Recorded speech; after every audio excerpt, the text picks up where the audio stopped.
The crystal towers of Valara Prime reached toward the purple sky like fingers grasping for the stars. Princess Hana stood on her balcony and watched the ships land at the spaceport below. They came from all corners of the galaxy, bringing visitors for the big celebration. 20 years had passed since the war ended. 20 years of peace.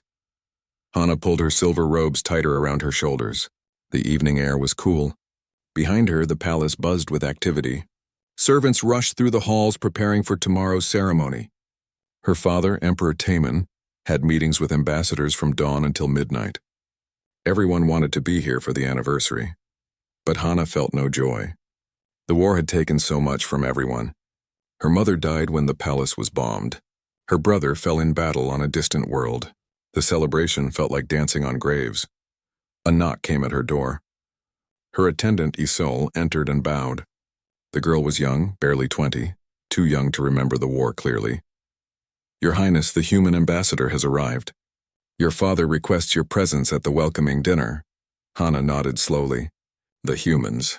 They had been the ones who turned the tide of the war. Before they joined, the Valaran Empire was losing badly.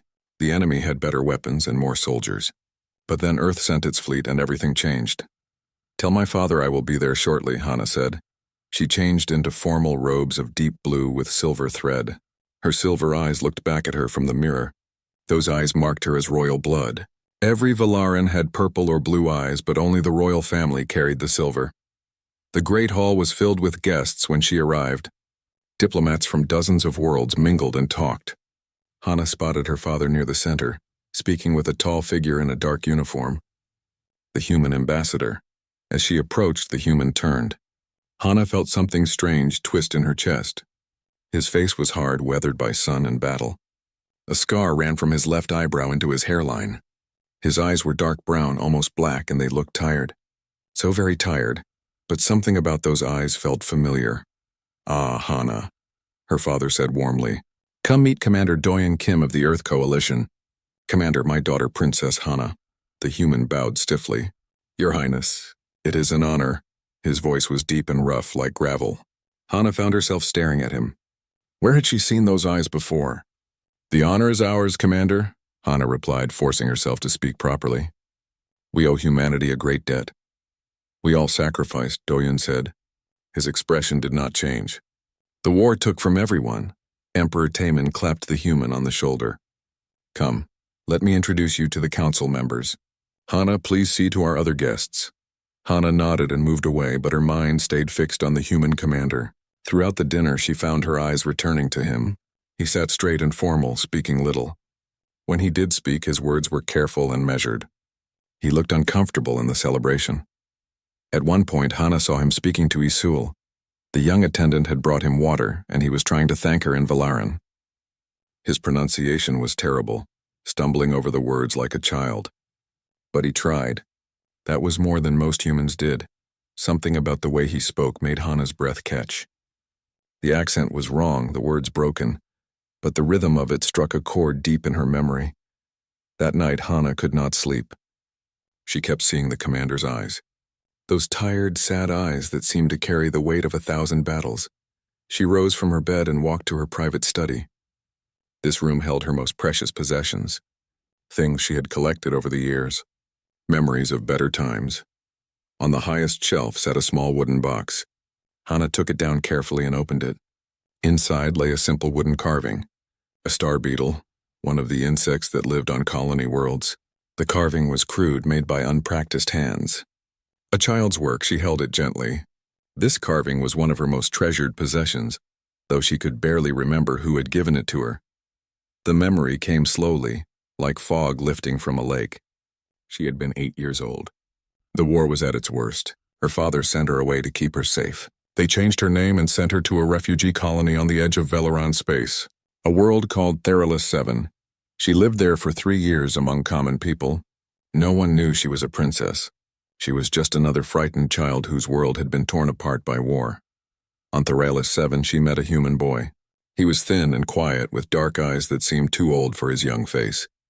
His parents had died when their ship was destroyed. He had no one. The other children avoided him because he was human. Humans were rare on Velaran worlds back then, but Hana was lonely too. She sat beside him one day during the meal distribution. He shared his food with her even though he had so little. They became friends. He taught her to catch star beetles by the fence that surrounded the colony. She taught him words in Valeran. He carved little figures from scrap wood. She was his only friend and he was hers. She remembered his name. Yun. The other children called him Yun because his full name was too hard for them to say. Then came the evacuation. Enemy ships were coming to Theralis 7. Everyone had to leave immediately.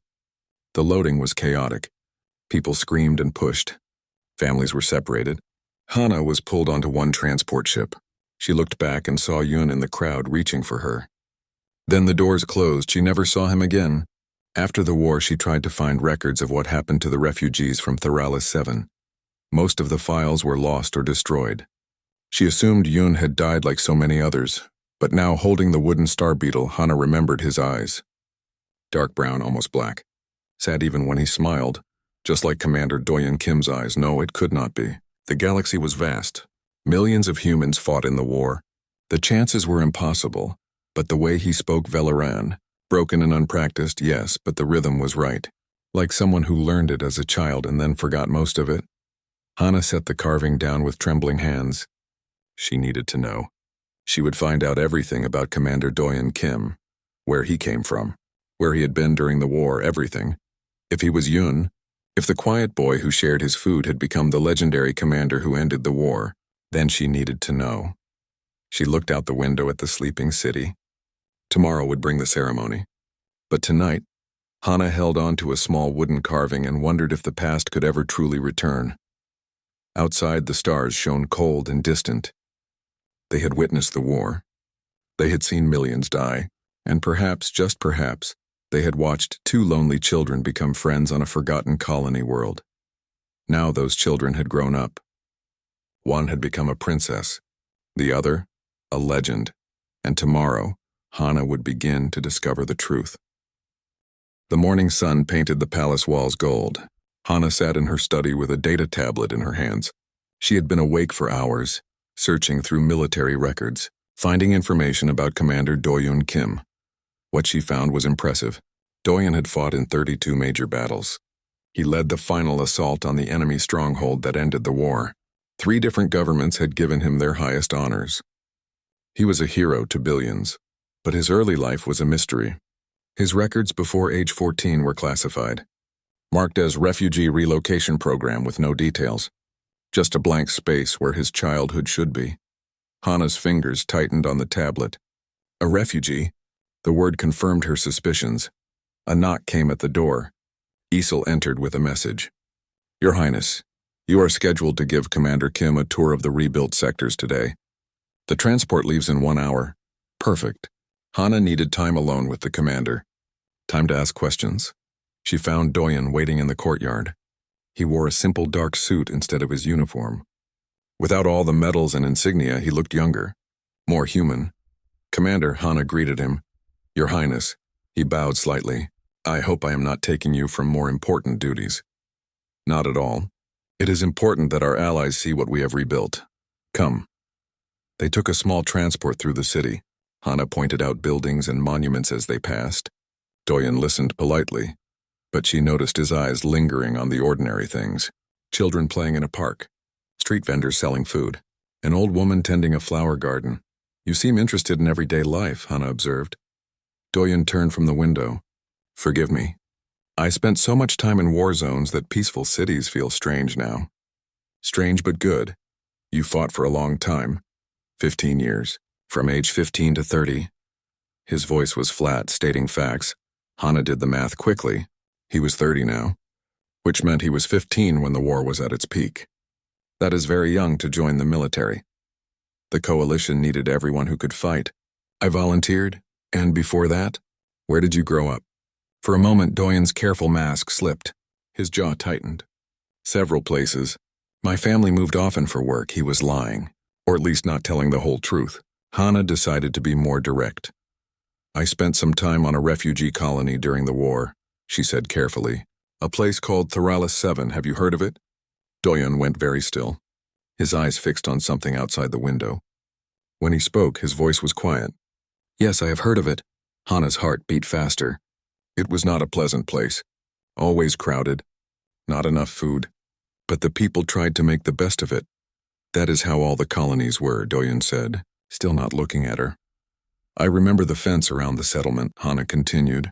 The children used to play there, catching insects and making up games. Star beetles were everywhere during migration season. Doyen's hands clenched briefly in his lap. I am sure they found ways to be children, even in such difficult times. Yes. Hana watched him carefully. I had a friend there, a human boy. He taught me things, how to find clean water, how to catch star beetles. He was very kind. Finally, Doyen turned to look at her. His dark eyes searched her face. Your Highness, why are you telling me this? Because I think you might have been there too, Hana said softly. I think you remember Theralis 7 very well. The transport slowed to a stop at their destination. Doyen looked away again. Many people passed through the refugee colonies. Millions of children. You cannot know it was me. No, Hana admitted. I cannot know for certain. Not yet. They exited the transport in silence. The tour continued through rebuilt neighborhoods and new memorial gardens. But the easy conversation from before was gone. Both of them were lost in their own thoughts. At the last stop, they visited a memorial wall. Names of the dead were carved into black stone. Millions of names, so many that it took hours to walk past them all. Doyen stopped in front of one section. His eyes scanned the names. Hana saw his throat move as he swallowed hard. My parents are on this wall, he said quietly. Somewhere. I have never found their names. Too many to search through. I am sorry, Hana said. She meant it. She understood loss. It was a long time ago. But his voice carried the weight of old grief. They stood together in front of the wall of names. After a long moment, Doyen spoke again. I was on Theralis 7, he admitted, from age 12 to 15. The coalition placed me there after my parents died. I had no other family. Hana felt her breath catch. What was it like for you there? Lonely. Most of the refugees were Velaran. They did not trust humans. Could not blame them. The enemy used human weapons against Velaran worlds. To them, I looked like the enemy. But not everyone felt that way, Hana said softly. Doyen's expression softened slightly. No, there was one girl. She had silver eyes. Very unusual. She sat with me one day during meal distribution. Shared her food with me even though I was a stranger. A human stranger. Hana's eyes were silver. She knew he had noticed. We became friends, Doyen continued. She was the only real friend I had there. I taught her things I learned from my father. How to find clean water by looking at plants. How to carve wood with a dull knife. Small things. And she taught you, Velaran, Hana said. Her voice was barely above a whisper. Yes, bad Velaran. I was never good with languages. A hint of a sad smile touched his face. She tried to teach me songs, too. I was terrible at those. What happened to her? Hana asked. She needed to hear him say it, the evacuation. Enemy ships were coming. Everything was chaos. We got separated in the crowd. I tried to find her afterward, but I never did. I assumed she died. Most of the children from Theralis 7 did not survive the war. Hana reached into her pocket. She pulled out the small wooden star beetle and held it up. Did you make this? Doyen stared at the carving. All the blood drained from his face. His hand reached out slowly, then stopped. Where did you get that? A friend gave it to me. A long time ago. On a refugee colony. He said it would bring me good luck. Hana placed the carving in his hand. His name was Yun. Doyen's fingers closed around the wooden beetle. His shoulders began to shake. He lowered his head.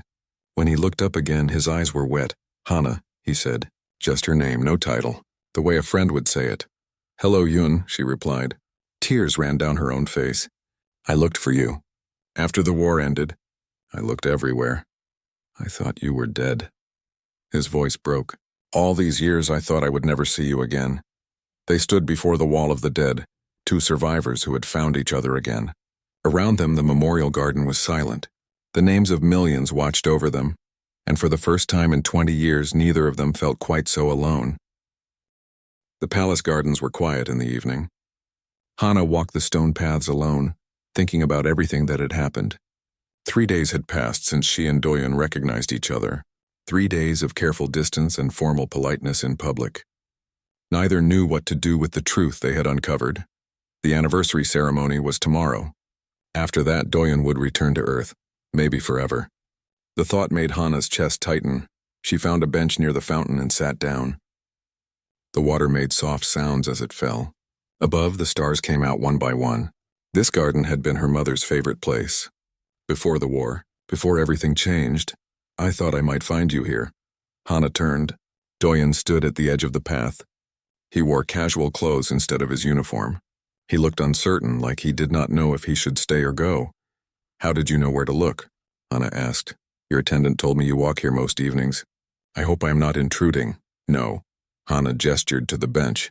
Please sit. Doyen sat, leaving space between them. They were silent for a while. The fountain continued its gentle song. We have been avoiding each other, Doyen said finally. Yes, Hana admitted. I do not know how to act around you now. You are Commander Kim, the war hero. But you are also Yoon, my friend from Theralis 7. I do not know which person I am talking to. I have the same problem, Doyen said. You are Princess Hana, daughter of the Emperor. But you are also the girl who shared her food with me, who taught me songs I could never remember. The two do not fit together in my mind. Maybe they do not need to fit together, Hana suggested. Maybe we can be both. Doyen looked at her. Can we? You are royalty. I am just a soldier. On Theralis 7, I was just another refugee child, Hana said. No one knew who I really was. My father sent me there in secret to keep me safe. For 3 years, I lived like everyone else, hungry, scared, ordinary. Why did they bring you back? The enemy discovered I was there. They planned to attack the colony. My father's guards came and took me away in the middle of the night. I did not even get to say goodbye to anyone. Doyen nodded slowly.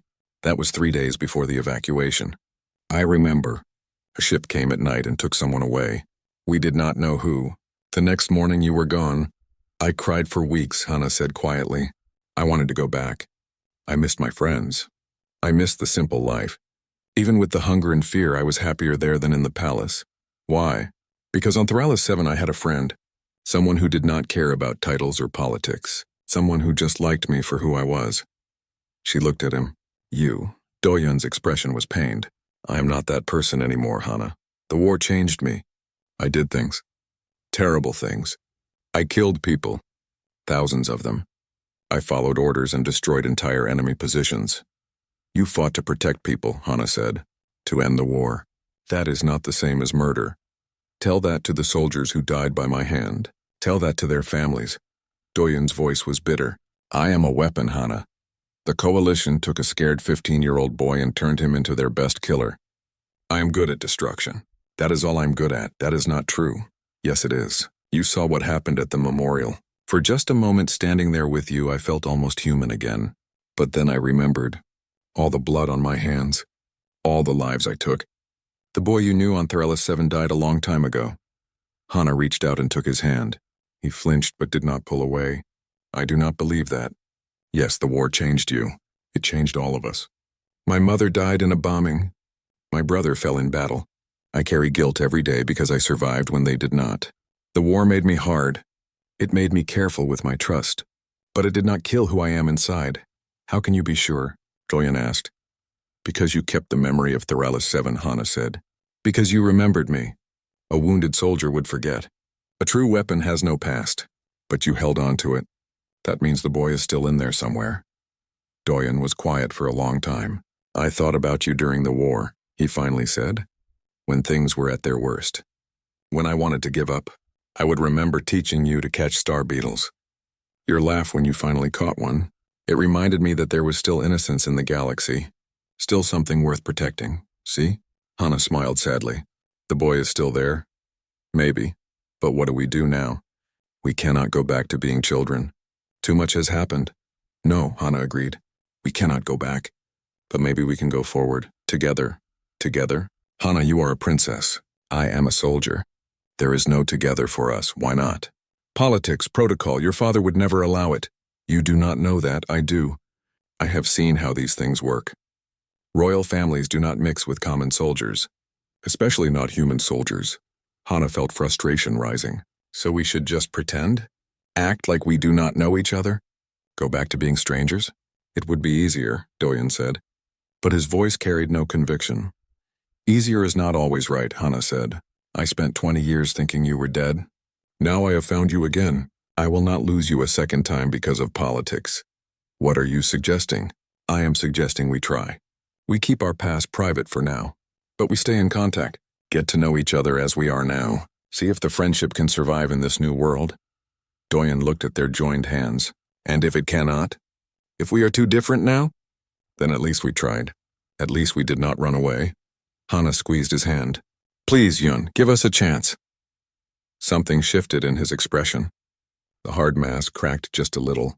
You still call me Yun. That is who you are to me. Not Commander Kim, not the war hero. Just Yun, my friend. Do-Yun took a deep breath. Okay, we try. But Hana, I am broken. The war broke me in ways I cannot explain. I do not know if I can be the friend you remember. I am broken too, Hana said. We can be broken together. Maybe that is enough. They sat in the garden as the stars grew brighter. The fountain sang its endless song. Neither spoke, but they did not let go of each other's hands. Tomorrow would bring the ceremony. Speeches and celebrations. A galaxy pretending the scars of war had healed. But tonight, two old friends sat together in a garden. They did not have answers. They did not have solutions. They only had each other and a fragile hope that maybe, just maybe, that would be enough. In Doyen's pocket, the wooden star beetle rested safely. In Hana's heart, a small flame of hope began to grow. The past could not be changed. The war could not be undone. But perhaps the future could still be written together. The ceremony hall was filled with delegates from 100 worlds. Hana stood on the stage beside her father, watching the crowd. Somewhere out there, Doyen sat in the human delegation section. She could not see him through all the people, but knowing he was there made her feel less alone. Emperor Taemin stepped forward to speak. His voice carried through the hall, amplified by hidden speakers. He talked about sacrifice, about peace, about hope for the future. Hana had heard the speech during rehearsals. Beautiful words about unity and healing, but they felt empty. Words could not bring back the dead. Words could not erase the memories of children who grew up in refugee camps. Then her father said something unexpected. And now I have a special announcement. 20 years ago, my daughter Hana was sent to live among common refugees on Theralis 7. This was kept secret to protect her. But today we share this truth. She knows what it means to be afraid, to be hungry, to wonder if tomorrow will come. A murmur went through the crowd. Hana kept her face calm, but inside she felt shocked. They had not discussed revealing this. Her father was improvising. My daughter learned an important lesson on that colony world, her father continued. She learned that titles mean nothing when everyone is struggling to survive. She learned that an enemy species can become a friend, and she learned that hope can be found even in the darkest places. Now people were looking at her. Hana felt her cheeks grow warm. She glanced toward the human section. Even from this distance, she could feel Doyen's eyes on her. The ceremony continued. Medals were given out. More speeches were made. Finally, it ended. People began to mingle, talking and celebrating. Hana moved through the crowd, accepting congratulations and making polite conversation. An old Valaran official approached her. His name was Counselor Jiho, and he had served her father for decades. Your Highness, might I have a word in private? They moved to a quiet corner. Jiho looked concerned. I must speak frankly. People are talking about you and the human commander. I have heard rumors that you knew each other as children. Hana's stomach tightened. Where did you hear this? Servants talk. Guards talk. Your attendant mentioned you were asking questions about Commander Kim's past. People put the pieces together. Jiho's voice was gentle but firm. Your Highness, I must advise caution. A friendship with a human, especially one as prominent as Commander Kim, could be seen as political. It could cause complications. What kind of complications? There are those who believe humans have too much influence in galactic affairs now. They see Commander Kim as a symbol of that power. If you appear too close to him, some may question your loyalty to Velaran interests. That is ridiculous, Hana said. He is a decorated officer and a friend. Nothing more. I know that. You know that. But politics is not about truth, Your Highness. It is about perception. Jiho sighed. I am not saying you should avoid Commander Kim. I'm only suggesting discretion. For both your sakes. Before Hana could respond, alarms began to sound. Red lights flashed along the walls. Security guards appeared, moving quickly through the crowd. A guard captain approached Hana. "Your Highness, please come with me. We have a situation." "What kind of situation?" "An attack. Armed intruders. They are targeting the human delegation." Hana's blood went cold. "Take me there." "Your Highness, it is not safe. I did not ask if it was safe." "Take me there now." The guard reluctantly led her through back corridors. They emerged near the eastern wing where the human delegates were staying. Smoke filled the air. The sound of energy weapons echoed through the halls. 3 figures in black armor were trying to break through a barricaded door. Palace guards fired at them, but their shots bounced off advanced shields. These were not ordinary criminals. They had military-grade equipment. Then the door they were attacking burst open. Doyen emerged. He moved faster than Hana thought possible. No weapon, just his body. He ducked under the first attacker's arm and struck 3 precise blows. The attacker went down. The second attacker turned, raising a weapon. Doyen was already there. He twisted the weapon away and used it to strike the attacker's helmet. The helmet cracked. The attacker fell. The third attacker managed to fire. The energy bolt hit Doyen's shoulder. He grunted in pain but did not stop. He closed the distance and delivered a kick that sent the attacker crashing into the wall. The whole fight lasted maybe 10 seconds. 3 armed attackers defeated by 1 injured man. Palace guards rushed forward to secure the unconscious attackers. Doyen stood in the middle of the corridor, breathing hard. Blood seeped through his uniform where the energy bolt had hit him. When he saw Hana, his expression changed from cold efficiency to concern. "Hana, you should not be here. You are hurt. It is not serious." But he swayed slightly. Hana rushed to his side. "Medic!" she called. "Get a medic here now." Medical staff arrived quickly. They began treating Doyen's wound. Hana stayed beside him, watching the medics work. The head of palace security approached. "Your Highness, the attackers have been identified. They belong to a group called the Purity Order. They want to remove human influence from Velaran space." "Why would they attack during the ceremony?" "Maximum visibility. They wanted to send a message." The security chief looked grim. This was not a simple attack. They had help.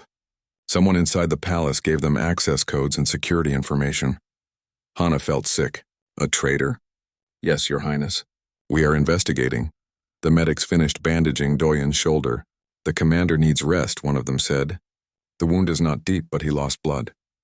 "I am fine," Doyen insisted. He tried to stand but stumbled. Hana caught his arm. "You are not fine. You are going to the medical bay?"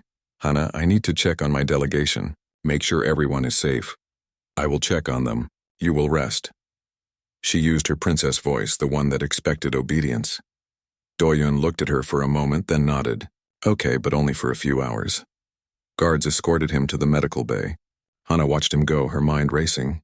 The attack had been aimed at humans. At Doyen specifically. The Purity Order saw him as a threat, as a symbol of everything they hated, and she had just publicly tied herself to him by rushing to his side. Everyone had seen her concern, her fear for his safety. Counselor Jiho's warnings echoed in her mind. But Hana could not bring herself to care. Let people talk. Let them question her loyalty. Doyen was her friend. He had been hurt protecting others. She would not abandon him because of politics. Later that evening, after the chaos had settled, Hana visited the medical bay. Doyen was awake, staring at the ceiling. "How are you feeling?" she asked. "Like I got shot." A small smile. "But I have had worse." Hana sat in the chair beside his bed. "That was impressive." "What you did? 3 attackers in seconds." Doyen's smile faded. "That is what the war made me. Fast, efficient, deadly, I told you. I am a weapon. You saved people today. That is what I saw." "Not a weapon. A protector? Maybe." He looked at her. "You should not have come running. People will talk. Let them talk. Hana, I am serious. You are a princess. You have duties, responsibilities. You cannot throw that away for me." "I am not throwing anything away. I am choosing my friends. That is my right." Doyen was quiet for a long moment. "When I saw you standing there in the corridor, all I could think was that you could have been hurt, that I could not protect you. You had just fought 3 armed attackers. You were injured. You do not need to protect me from everything." "Yes, I do." His voice was fierce. "Because if something happened to you, if I found you again after all these years just to lose you, I could not survive that." Hana reached out and took his hand. "Then we protect each other, deal?" Doyen squeezed her hand gently. Deal. Outside the medical bay, the palace continued its investigation. Somewhere in its halls walked a traitor. Somewhere in the city, the Purity Order planned their next move. But in that quiet room, two friends held on to each other. Whatever came next, they would face it together. 5 days had passed since the attack. Doyen's shoulder was healing well, but the investigation had revealed troubling information. The Purity Order was larger than anyone thought. They had supporters in the military, in the government, even in the palace staff. Hana sat in her father's study, listening to the security briefing. Emperor Taman looked older than usual. Tired. The burden of leadership weighed heavily on him. They are planning something bigger, the security chief said. We intercepted communications. They mention a final strike, something that will remove human influence forever. What kind of strike? Hana asked. We do not know yet, but we found traces of old war technology in their possession. Banned weapons, things that were supposed to be destroyed 20 years ago. Emperor Taman stood and walked to the window. I should evacuate the human delegation, send them home where they will be safe. Father, that would be seen as weakness, Hana said. It would tell the Purity Order that they can influence our decisions through fear. Better they see weakness than attend more funerals. Her father's voice was heavy. I cannot risk human lives, not after they helped us win the war. A knock came at the door. A guard entered. Your Majesty, Commander Kim requests an audience. He says it is urgent. Send him in. Doyen entered, still wearing a medical support on his shoulder. He bowed to the Emperor. Your Majesty, I heard about your plans to evacuate the human delegation. News travels fast, Taman observed. I came to ask you not to do it, Doyen said. Evacuating would destroy 20 years of peace building. It would give the extremists exactly what they want. Commander, I appreciate your dedication, but I will not risk human lives for politics. Then let us help you stop them. Let us work together to find the Purity Order and shut them down before they can act. The security chief shook his head. Commander, with respect, this is a Velaron internal matter. It stopped being internal when they attacked humans, Doyen said firmly. Besides, I have experience with terrorist groups. I fought against them during the war. Let me help, Hana spoke up. He is right, Father. We need every advantage. Commander Kim knows military tactics. He understands how extremist groups think. Emperor Taman studied Doyen carefully. Why are you so determined to stay? You could leave. Be safe. Why risk yourself? Doyen glanced at Hana, then back to the Emperor. Because I did not fight a 15-year war just to see peace destroyed by fear and hatred. Not then, not now. If running away kept people safe, I would do it. But running away only makes things worse. The Emperor nodded slowly. Very well. You may assist in the investigation. But Commander, if I give the order to evacuate, you will follow it. Understood? Yes, Your Majesty. Over the next 2 days, Hana and Doyen worked closely with the security team. They reviewed intelligence reports and interrogated captured Purity Order members. Slowly, a picture emerged. The Purity Order had obtained a biological weapon, something from the war that targeted human DNA specifically. They planned to release it during the final celebration dinner, when hundreds of human delegates would be gathered in one place. We need to find where they are keeping the weapon, Hana said, studying a map of the city. If we can locate their base, we can stop them before the dinner. Doyen pointed to a section of the map. Old Velara, the ruined district. It was never rebuilt after the war. Lots of collapsed buildings and abandoned bunkers. Perfect place to hide. The security chief agreed. We have been monitoring that area, but it is huge. Searching it would take weeks. Then we need to narrow it down, Hana said. She turned to one of the analysts. Show me power usage in Old Velara over the past month. The analyst brought up data. Most of the district showed no power consumption, but there were 3 small spikes. Locations where someone was using energy despite the area being officially abandoned. There, Hana said, pointing. One of these 3 locations. We need a team to investigate, the security chief said. I will assemble our best operatives. I am going with them, Doyen said. Commander, you are still injured. I can fight. And I know how to handle biological weapons. I trained in decontamination procedures during the war. Doyen's tone left no room for argument. Then I am going too, Hana said. Absolutely not, her father said. Hana, you are the heir to the Empire. I cannot allow you to go into danger. Father, I know old Valara. I studied the city's history, the architecture, the underground systems. I can help navigate the ruins. No, it is too dangerous. Hana stood firm. When I was a child on Theralis 7, you told me that leaders must be willing to share the risks of their people. You said that safety is a privilege earned through courage, not a right granted by title. Were those just words? Her father looked pained. He turned to Doyen. Commander, I am trusting you with my daughter's life. Keep her safe. With my life, Your Majesty, Doyen promised. That night, a small team assembled. Hana and Doyen, along with 6 elite palace guards and a Villaran general named Hion, who had fought alongside humans during the war. They wore light armor and carried weapons designed for close combat in tight spaces. They took an unmarked transport to the edge of Old Valara. The ruined district stretched before them like a graveyard of buildings, collapsed towers, broken streets. The scars of war were everywhere. We check each location carefully, General Hion said. No heroics, we are here to gather information, not start a battle. They moved through the ruins in silence. The first location was an old warehouse, empty. The second was a collapsed bunker, also empty. The third location was deeper in the district, an old government building that had partially survived the bombing. Hana recognized it from historical records. It had underground levels, storage facilities for emergency supplies. As they approached, Doyen held up a hand. Movement. Second floor window. They took cover. Through the darkness, Hana could see faint lights inside the building. Someone was definitely there. We need to get closer, Hion whispered. See how many there are. They split into 2 groups. Hana went with Doyen and 2 guards. They circled around to a side entrance. The door was sealed, but one of the guards had cutting tools. They made a small opening and slipped inside. The interior was dark except for emergency lighting. They moved carefully through corridors filled with debris. Voices echoed from somewhere below, the underground levels. They found stairs leading down. At the bottom, they could see light. Hear voices more clearly now. At least a dozen people. Doyen signaled for silence. They crept down the stairs. At the bottom was a large room. Purity Order members worked at tables, assembling equipment.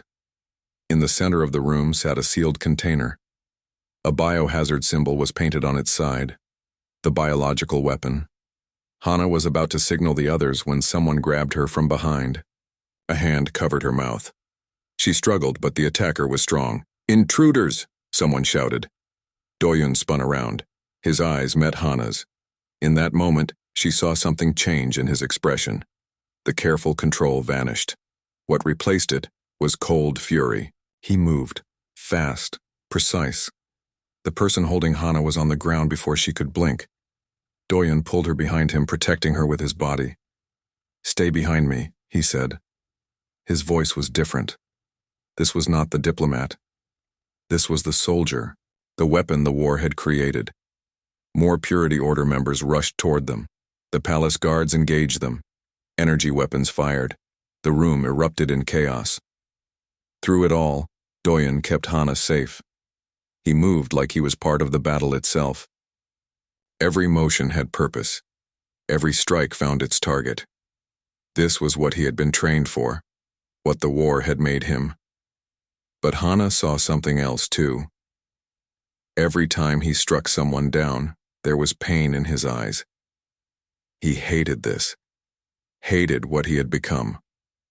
But he did it anyway, to protect her, to protect everyone. General Hion and his team burst in from another entrance. The fight was over quickly. The Purity Order members were outnumbered and outmatched. They secured the biological weapon and took the Purity Order members into custody. The mission was a success, but as they left the ruined building, Hana saw Doyen standing alone, staring at his hands. Even in victory, He looked defeated. She went to him. You saved us. You did the right thing. Did I? His voice was hollow. I told you, Hana, I am a weapon. That is all I will ever be. She took his hands in hers. No, you are so much more than that, and I am going to prove it to you. The captured Purity Order members revealed something during interrogation. Their leader, Commander Soren, was not among those captured. He had escaped with a backup plan, a second weapon, and he planned to use it at the final celebration dinner in 2 days. The palace was on high alert. Security swept every room. Every delivery was inspected. But Soren was clever. He had been a decorated officer during the war. He knew tactics. He would not walk through the front door. Hana stood in the war room with her father, Doyen, and the security team. They studied plans of the palace, looking for vulnerabilities. The old service tunnels, Doyen said, pointing at the map. They run under the entire palace. Most were sealed after the war, but I would bet some are still accessible. We checked them, the security chief said. They are all sealed, from the inside. But what about from the outside? If Soren had engineering knowledge, he could cut through the seals from the city's underground systems. The security chief looked troubled. The underground systems connect to hundreds of access points. We cannot guard them all. Then we set a trap, Doyen said. We let him think he has a clear path. We wait in the tunnels. When he enters, we take him. That is too dangerous, Emperor Taman said. If he releases the weapon in the tunnels, you would all die. If he releases it at the dinner, hundreds will die, Doyen countered. At least in the tunnels, we can contain the damage. Seal off the sections. Prevent it from spreading. Hana studied the map. There, the northeast access tunnel. It is the closest to Old Valara where Soren has been hiding. If I were planning an infiltration, that is where I would enter. We post teams at all the major junctions, Doyen added. If he gets past the first line, we have backup positions ready. General Hyon stepped forward. I will lead the teams in the tunnels. Commander Kim, you should coordinate from above. You're too valuable to risk underground. With respect, General, I am going into those tunnels, Doyen said firmly. I know Soren's reputation. He is a hero to many Valarans. He lost his entire family to human weapons. His hatred is personal. If he sees me, it might make him emotional. Make him make mistakes. Or it might make him more determined, Hyon argued. Maybe. But I am the reason he is doing this. I represent everything he hates. I should be there. Hana understood. Doyen felt responsible. He always took responsibility for everything. It was part of who he was. Part of what the war had made him. Then I am going too, she said. Hana, no, her father said immediately. Father, Soren was a hero. Many people still respect him. If he sees me, maybe I can reach him. Remind him of who he used to be, what he fought for. And if you cannot, then at least I tried. Is that not what you taught me, that leaders must try? Emperor Taman looked at his daughter. Then at Doyen. Commander, I am trusting you again. Keep her safe. Always, Doyen promised. The next night, teams took positions in the service tunnels. Hana and Doyen waited at the northeast junction with 4 guards. The tunnels were cold and dark. Water dripped from old pipes. The walls showed damage from the war. Scorch marks. Bullet holes. This place reminds me of the underground shelters on Thorelis 7, Doyen said quietly.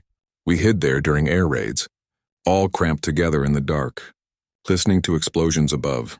I remember, Hana said. You would tell stories to the younger children. Keep them calm. You were good at that. I was scared too. I just did not show it, I know. I could see it in your eyes. But you stayed strong anyway for them. That is what made you a hero, Yun. Not the battles you won. The kindness you showed when you had every reason to be cruel. Before Doyen could respond, a guard's radio crackled. Movement detected.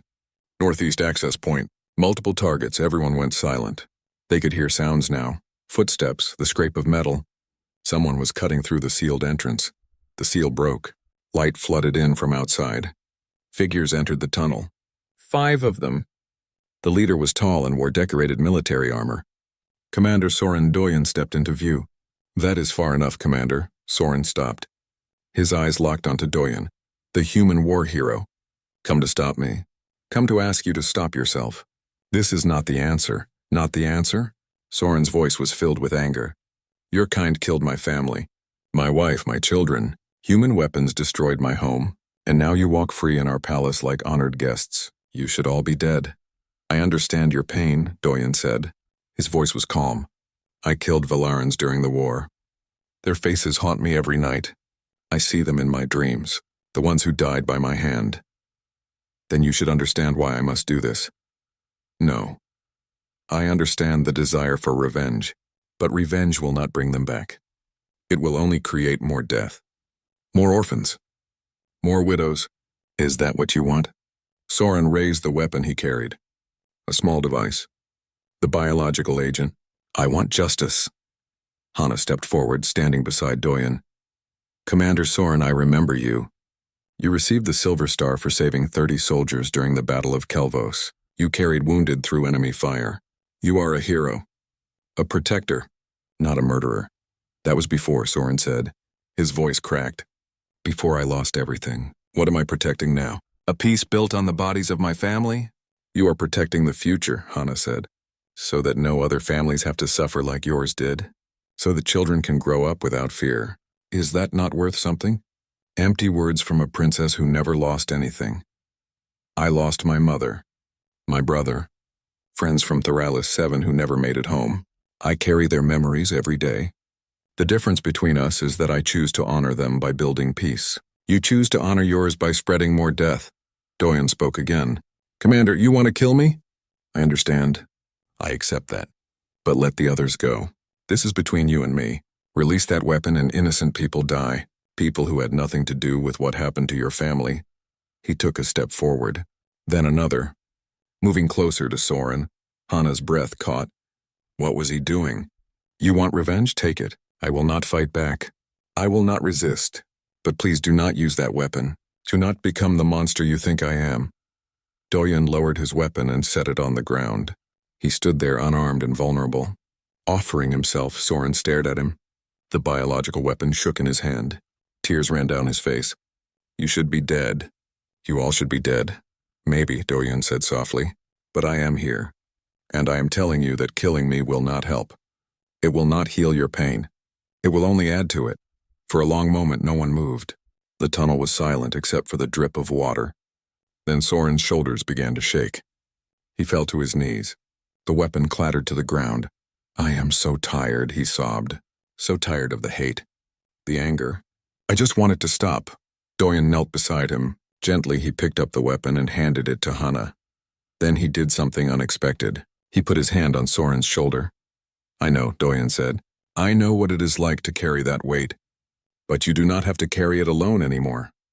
Let us help you. Soren looked up at him. How can you offer help? I tried to kill you. Kill your people. Because I understand. Because someone showed me kindness when I needed it most. And maybe that kindness can spread.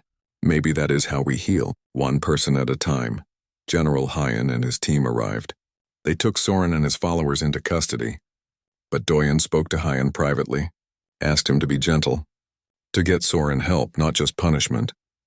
Later, as they left the tunnels, Hana walked beside Doyen. That was incredibly brave, and incredibly foolish. I meant what I said. He deserved a chance at redemption. We all do. Even you? Hana asked. Doyen looked at her. Really looked at her. Maybe, if you believe I deserve it. I do, Hana said. I always have. They emerged from the tunnels into the cool night air. Above them, the stars shone bright. The same stars that had watched over 2 children on Theralis 7. The same stars that had witnessed a terrible war. And now perhaps they would witness the beginning of true peace. The final celebration dinner took place 3 days later. The Great Hall was filled with delegates from across the galaxy. Humans, Velerans, and dozens of other species sat together, sharing food and conversation. The threat had been stopped. Peace had been preserved. Hana sat at the head table beside her father. Doyen was seated with the human delegation, but their eyes met often across the room. Each time Hana felt warmth spread through her chest, a feeling she had not experienced in years. Hope Emperor Taman stood to speak. The hall fell silent. 20 years ago, our galaxy was at war. Millions died, entire worlds burned. We all lost people we loved. We all carry scars. He paused, looking out at the gathered delegates. But we survived. And more than that, we learned. We learned that our differences can be our strength. We learned that yesterday's enemy can become today's friend. We learned that peace is not the absence of conflict, but the choice to seek understanding instead of revenge. The recent events reminded us that peace is fragile. It must be protected, nurtured, and sometimes it requires great courage. He turned to look at Doyen. Commander Doyen Kim showed us that courage. He risked his life to protect our people. He showed mercy to those who wanted him dead. He reminded us all what it truly means to be a hero. The Emperor gestured for Doyen to stand. Reluctantly, the commander rose. All eyes turned to him. He looked uncomfortable with the attention. Commander Kim, please come forward. Doyen walked to the front of the hall. He stood before the Emperor and bowed. For your service to peace, for your sacrifice, and for your unwavering dedication to protecting all people regardless of species, I bestow upon you the Star of Unity. This is the highest honor our empire can give. The Emperor placed a medal around Doyen's neck. You are not just an ally, Commander. You are family. The hall erupted in applause. Doyen looked stunned. His eyes found Hana. She smiled at him, her own eyes wet with tears. After the ceremony, people mingled. Hana found herself surrounded by well-wishers and diplomats. She made polite conversation, but her attention kept drifting to Doyen. He was talking with General Hyun and some Valaran officers. They were laughing. For the first time since she met him again, Doyen looked relaxed, almost happy. Eventually, the crowds thinned. Hana slipped away to the palace gardens, the same gardens where she and Doyen had their first real conversation. She needed a moment of quiet, a moment to think. So much had changed in such a short time. She had found her childhood friend, discovered that he was a war hero, watched him risk his life multiple times, seen him offer mercy to those who hated him. Every day she understood him better, and every day her feelings grew stronger. I thought I might find you here, she turned. Doyen stood at the edge of the path, holding something in his hands. The wooden star beetle, you kept it, Hana said. Of course. It reminds me of who I used to be. Before the war changed everything. He walked closer. Hana, I have been thinking about us, about what happens next. So have I, she admitted. I am supposed to return to Earth in 2 days. My assignment here is complete. Hana's heart sank. I see. But I have been offered a permanent position, ambassador to Valara Prime. If I accept, I would stay here indefinitely. He looked at her carefully. What do you think I should do? That depends, Hana said. Why would you want to stay? Doyen set the wooden star beetle on the bench between them. For 20 years I have been running from memories, from pain, from myself. I told myself it was duty, that I was serving a purpose. But really I was just empty, going through motions. He took a deep breath. Then I came here. And I found you. And for the first time since Thurella 7, I felt like maybe I could be more than just a weapon, more than just a soldier. Maybe I could be a person again. You have always been a person, Hana said softly. The war tried to take that from you, but it failed. You kept your humanity, your kindness, your capacity to care. I only kept it because I remembered you, a girl with silver eyes who saw me as a friend, not a weapon, who shared her food even when she was hungry, who taught me that not all aliens were enemies. Doyen stepped closer. Hana, you saved me twice, once on Theralis 7 and again here. I do not want to lose you again. Hana felt tears on her cheeks. Then stay. Please stay. Are you sure? People will talk. There will be complications, politics, questions about our relationship. Let them question. Let them complicate. I do not care, she took his hands. On Theralis 7 you were the only friend I had. The only person who made me feel safe in a terrifying world. I have spent 20 years trying to find that feeling again. And I finally have. I will not give it up because of politics or protocol. Doyen smiled, a real smile reaching his eyes. Okay, I will stay. But Hana, I need you to understand. I am still broken. I still have nightmares. There are parts of me that the war damaged beyond repair. Then we will be broken together. We will help each other heal. One day at a time. One day at a time, Doyen repeated. He picked up the wooden star beetle. I made something else. Something new. From his pocket, he produced another carving, 2 star beetles sitting close together. The craftsmanship was much better than the first one. He had been practicing. The first one represented hope in darkness, Doyen said. This one represents something different. A promise. that no matter what comes, we face it together. Hana took the carving carefully. It was beautiful. Simple but perfect. I love it. They sat together on the bench. Above them, the stars came out. The fountain sang its gentle song, and for the first time in 20 years, both of them felt truly at peace. The next morning, Doyen sent his acceptance to the Earth Coalition. He would stay on Valara Prime as the permanent ambassador. The news spread quickly through the palace. Some approved. Some did not. But Hana did not care. Her father had given his blessing, and that was enough. Over the following weeks, Hana and Doyen spent time together. They walked through the city, visited museums, talked for hours about everything and nothing. Slowly, carefully, they built something new. Not quite the friendship they had as children, but something deeper. Something stronger. Doyen began to heal. The nightmares still came, but less often. He smiled more, laughed more. The hard edges softened. The soldier was still there, would always be there, but so was the boy from Thoralis 7, the boy who carved wood and caught star beetles. Commander Soren was put on trial for his actions. But instead of demanding harsh punishment, Doyen testified on his behalf. He spoke about grief and loss, about the weight of war. The court showed mercy. Soren was sentenced to community service instead of prison. He would spend his days helping war orphans, teaching them, protecting them, turning his pain into something positive. 5 years passed. The galaxy continued its slow journey toward true peace. Trade routes expanded. Cultural exchanges increased. The wounds of war gradually healed. One evening, Hana and Doyen stood together on her balcony. Ships came and went from the spaceport below. The city glowed with lights. Everything was calm. I have something to tell you, Doyen said. He looked nervous. What is it? I love you. I have loved you since we were children on Thoralis 7. I loved you through the war. I loved you when I thought you were dead. And I love you now. He took her hands. I know this is complicated. I know there are rules and protocols. But I needed you to know. Hana's heart swelled. I love you too. I think I always have. They stood together in the fading light. Two people who had survived the worst the galaxy could throw at them. Two people who had found each other again against impossible odds. 1 year later, they announced their engagement. The first formal union between Velaran royalty and a human. Some people objected. Most celebrated. It did not matter either way. Hana and Doyen had made their choice. The wedding ceremony blended traditions from both worlds. Velaran crystal flowers and human rose petals. Ancient Velaran vows and human promises. Music from Earth and melodies from Valara Prime. On their wedding day, Doyen gave Hana a gift.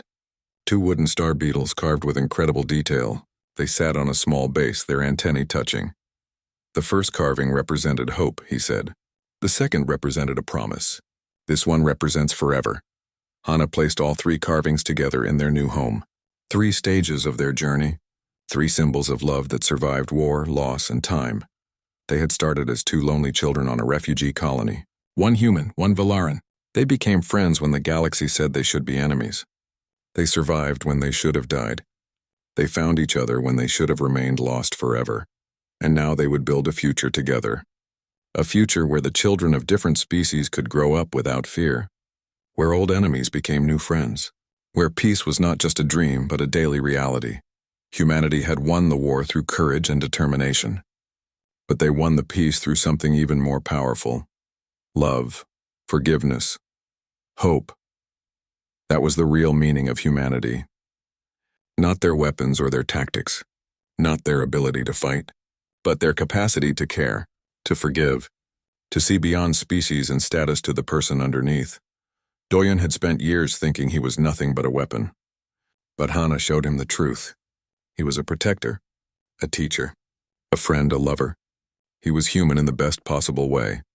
As they stood together on their balcony years later, watching ships come and go,